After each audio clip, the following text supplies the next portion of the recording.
Hi friends, this is Bani and welcome to my channel.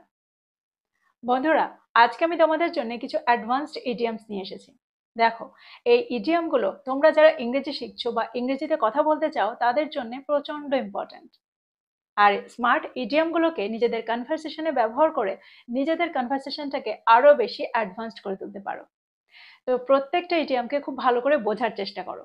দেখো, সেন্টেন্সে আমরা ইডিয়মগুলোকে ঠিক কোন অর্থে ব্যবহার করতে পারি, প্রত্যেকটাকে নোট ডাউন করো। তোমরা বুঝতে পারছো আজকের ভিডিওটা কিন্তু ভীষণ ইম্পর্টেন্ট, খুবই ফ্রুটফুল হতে চলেছে। তোমরা কোথাও যেও না, আমার সাথে ভিডিওটা একদম শেষ পর্যন্ত থাকো। যারা চ্যানেলে নতুন অর্থাৎ প্রথম আমার ভিডিও দেখছো তারা প্লিজ চ্যানেলটাকে সাবস্ক্রাইব করে নিও, তাহলে যখনই আমি ভিডিও আপলোড করব তোমরা নোটিফিকেশন পেয়ে যাবে। তো আর দেরি না করে চলো শুরু করা যাক আজকের ভিডিও। প্রথম ইডিয়ামটা হলো be in the black. Be in the black, that means be in profit. যখন আমরা বলবো যে আমার ব্যবসাটা এবছর বেশ লাভে চলছে, তখন আমরা এই ইডিয়মটার ব্যবহার সেন্টেন্সে করতে পারি। দ্যাট মিনস এই ইডিয়মটার অর্থ হলো লাভে থাকা। যখন কারো ব্যবসা বা কোনো কাজ লাভে থাকে তখন আমরা ইডিয়মটার ব্যবহার সেন্টেন্সে করতে পারি। এক্সাম্পল দেখো, সেন্টেন্সের মধ্যে দিয়ে তোমরা আরো ভালো করে বুঝতে পারবে। আর্থিক প্রতিবেদনটি দেখায় যে আমরা লাভে আছি। The financial report shows that we are in the black. The financial report shows that we are in the black. আমাদের লক্ষ্য হলো আগামী বছরের মধ্যে লাভে থাকা। Our goal is to be in the black by the next year. Our goal is to be in the black by the next year. লাভে থাকাটা আমাদের আর্থিক স্থিতিশীলতা দেয়। Being in the black gives us financial stability. Being in the black gives us financial stability. তো এই সেন্টেন্সগুলোর মধ্যে দিয়ে আমার মনে হয় তোমরা বুঝতে পারলে সেন্টেন্সে আমরা ইডিয়মটাকে কি করে ব্যবহার করছি। দেখো, ইডিয়মটার ব্যবহার কিন্তু খুবই সহজ। যখন আমাদের বলতে হবে যে কোনো ব্যবসাটা লাভে চলছে বা আমরা লাভে থাকতে চাই, তখন আমরা ইডিয়মটার ব্যবহার সেন্টেন্সে করতে পারি। এবার আমরা দেখব পরের ইডিয়মটা। পরের ইডিয়মটা হলো be in the red. Be in the red. দেখো, এই ইডিয়মটা হলো আগের ইডিয়মটার ঠিক বিপরীত। এই ইডিয়মটার অর্থ হলো লোকসানে থাকা, to be in a loss. যখন আমরা লোকসানে কোনো ব্যবসা চলছে এরকমটা বোঝাতে চাইবো বা আমরা লোকসানে আছি, তখন আমরা এই ইডিয়মটার ব্যবহার সেন্টেন্সে করতে পারি। এক্সাম্পল দেখো, অপ্রত্যাশিত ব্যয়ের পরে আমরা লোকসানে ছিলাম। After the unexpected expenses we were in the red. After the unexpected expenses we were in the red. আমাদের কোম্পানিটি এবছর লোকসানে আছে। Our company is in the red this year. Our company is in the red this year. আর একটা example দেখো, যেহেতু আমরা লোকসানে আছি আমাদের খরচ কমানো দরকার। বা আমরা এটাও বলতে পারি যেহেতু আমরা লোকসানে আছি তাই আমাদের খরচ কমানো দরকার। We need to cut expenses since we are in the red. We need to cut expenses since we are in the red. তো এক্সাম্পলগুলোর মধ্যে দিয়ে আমার মনে হয় তোমরা বুঝতে পারলে সেন্টেন্সে আমরা এই ইডিয়মটাকে কি করে ব্যবহার করছি। এবার আমরা দেখব পরেরটা। পরের ইডিয়মটা হলো bread and butter. Bread and butter, যার অর্থ হলো মেন সোর্স অফ ইনকাম, অর্থাৎ আয়ের প্রধান উৎস। এক্সাম্পল দেখো, সেন্টেন্সে আমরা এই ইডিয়মটাকে ঠিক কিভাবে ব্যবহার করছি। কৃষিকাজ এই সম্প্রদায়ের আয়ের প্রধান উৎস। Farming is the bread and butter of this community. Farming is the bread and butter of this community.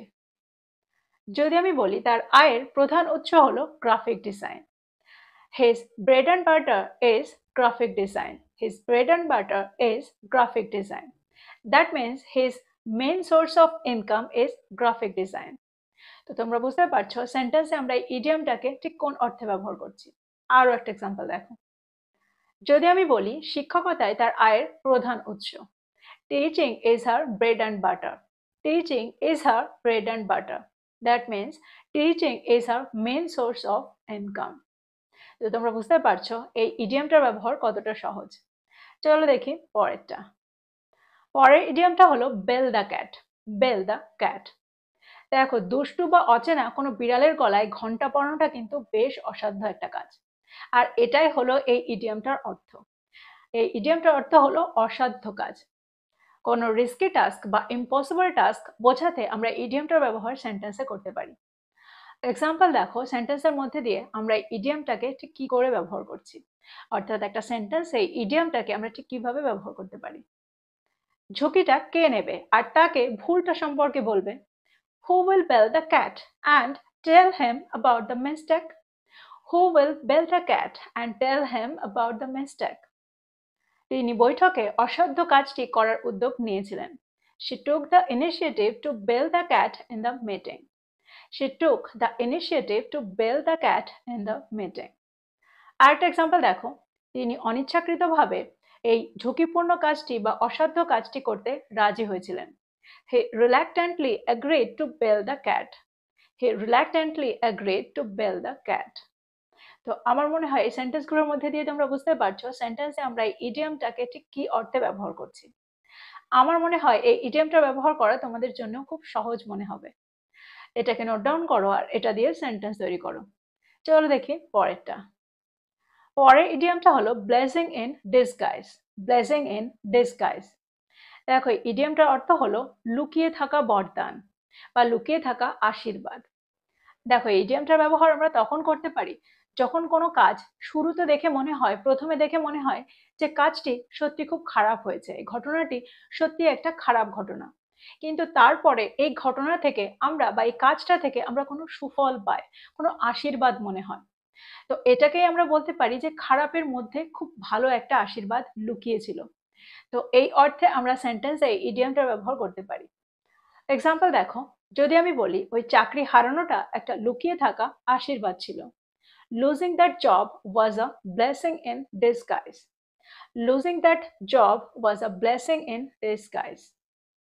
একটা নতুন শহরে চলে যাওয়াটা ছিল লুকিয়ে থাকা আশীর্বাদ। Moving to a new city was a blessing in disguise. Moving to a new city was a blessing in disguise. আর একটা এক্সাম্পল দেখো, ওই অপমানগুলো তার কাছে একটা লুকিয়ে থাকা আশীর্বাদ ছিল। Those insults were a blessing in disguise to him. Those insults were a blessing in disguise to him. তো এই সেন্টেন্সগুলোর মধ্যে দিয়ে আমার মনে হয় তোমরা বুঝতে পারছো সেন্টেন্সে এই ইডিয়ামটাকে আমরা ঠিক কিভাবে ব্যবহার করতে পারি। পরের ইডিয়ামটা হলো ব্যাকসিট ড্রাইভিং। ব্যাকসিট ড্রাইভিং, যার অর্থ হলো ফালতু উপদেশ দেওয়া। দেখবে অনেকেই আছে কোনো সাহায্য না করে শুধু উপদেশ দিতে থাকে, আর এটাকেই আমরা বলবো ব্যাকসিট ড্রাইভিং। সেন্টেন্স দেখো, সেন্টেন্সে আমরা ইডিয়ামটাকে কি করে ব্যবহার করছি। দয়া করে ফালতু উপদেশ দেওয়া বন্ধ করুন আর আমাকে এটা সামলাতে দিন। Please stop backseat driving and let me handle it. Please stop backseat driving and let me handle it. Meeting এর সময় তার ফালতু উপদেশ ছিল সত্যিই বিরক্তকর। His backseat driving during the meeting was really annoying. His backseat driving during the meeting was really annoying. কোনো ফালতু উপদেশ না, দয়া করে, আমি জানি আমি কি করছি। Please no backseat driving, I know what I am doing. তো এই সেন্টেন্সগুলোর মধ্যে দিয়ে আমার মনে হয় তোমরা বুঝতে পারলে সেন্টেন্সে আমরা এই ইডিয়ামটাকে কি করে ব্যবহার করছি। এবার আমরা দেখব পরের ইডিয়ামটা। পরের ইডিয়ামটা হলো be an open book. Be an open book, that means সবার জানা, কারো কাছে কিছু লুকানো নেই। এরকম অর্থে আমরা সেন্টেন্সে বি অ্যান ওপেন বুকের ব্যবহার করতে পারি। এক্সাম্পল দেখো, আমি একটা খোলা বই, আপনি আমাকে যা কিছু জিজ্ঞাসা করতে পারেন। I am an open book. You can ask me anything. I am an open book. You can ask me anything. দেখো এই সেন্টেন্সটার অর্থ হলো এটাই যে আমার সম্পর্কে সবাই জানে, কিছু আর লুকানো নেই, তো আপনি আমার কাছে কিছু জিজ্ঞাসা করতে পারেন, যা কিছু জিজ্ঞাসা করতে পারেন। তার জীবন কাহিনী যে কারো পড়ার জন্য একটা খোলা বই। His life story is an open book for anyone to read. His life story is an open book for anyone to read. তার অতীত সবার কাছে একটা খোলা বই। Her past is an open book to everyone. Her past is an open book to everyone. যার অর্থ হলো তার অতীতটা সবার জানা। পরের ইডিয়ামটা হলো by and by. By and by, যার অর্থ হলো গ্র্যাজুয়ালি, ধীরে ধীরে বা আস্তে আস্তে। এক্সাম্পল দেখো, যদি আমি বলি ধীরে ধীরে তারা ভালো বন্ধু হয়ে উঠেছিল। By and by they became good friends. By and by they became good friends. That means gradually they became good friends. ধীরে ধীরে সত্যটা বেরিয়ে এসেছিল। By and by the truth came out. By and by the truth came out. আরেকটা example দেখো, সে আস্তে আস্তে ক্ষমা করতে শিখেছিল। He learned to forgive by and by. He learn to forgive by and by. দেখো সেন্টেন্সে আমরা বাই অ্যান্ড বাইকে পরেও রাখতে পারি, অর্থাৎ সেন্টেন্সের শেষেও রাখতে পারি, আবার শুরুতেও রাখতে পারি। পরের ইডিয়ামটা হলো be in the dark.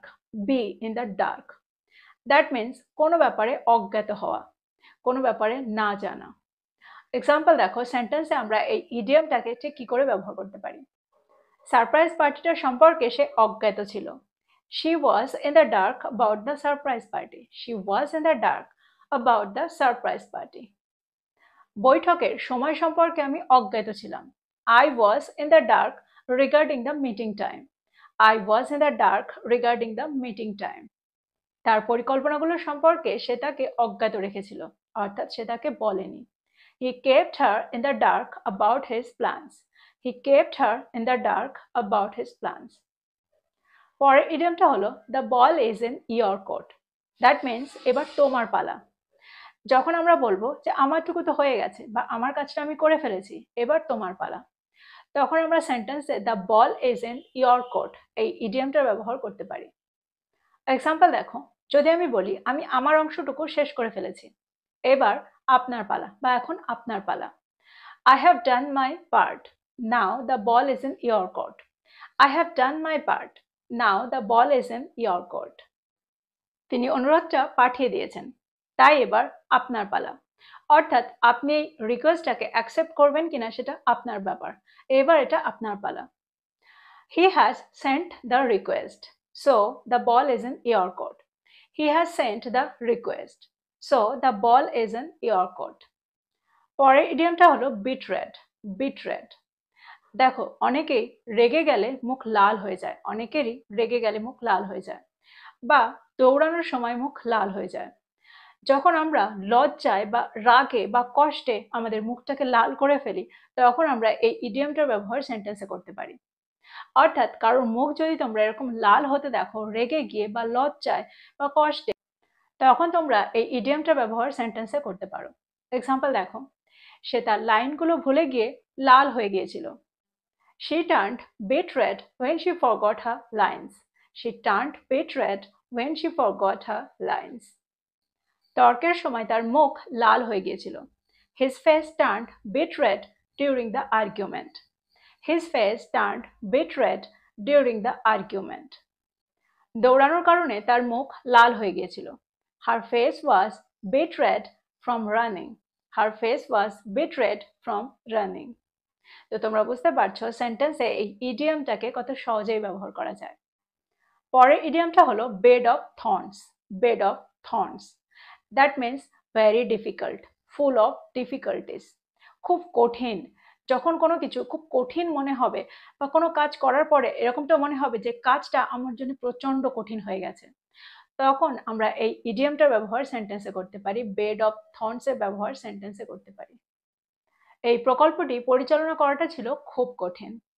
Managing this project has been a bed of thorns.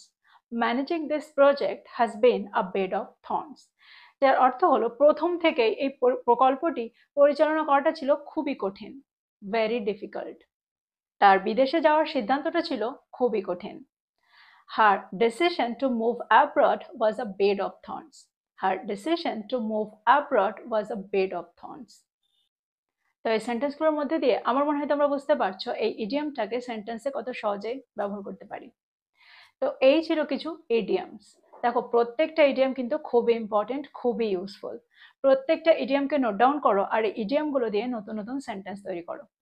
যত তোমরা এগুলোকে নিয়ে প্র্যাকটিস করবে, এগুলো প্র্যাকটিস করবে তোমাদের প্রতিদিনের কনভারসেশনে, ততই তোমরা এগুলোর সাথে সড়গড় হবে, আর তত তাড়াতাড়ি তোমরা নিজেদের কনভারসেশনটাকে আরো একটু অ্যাডভান্সড করে তুলতে পারবে। তো এই ছিল আজকের টপিক, এই ছিল আজকের ভিডিও। ভিডিওটা ভালো লাগলে লাইক করতে ভুলে যেও না, বন্ধুদেরকে শেয়ার করো যারা ইংরেজি শিখছে। So this is all about today. I will be back with another video. Till then, take care. Thank you for watching this video. Bye bye.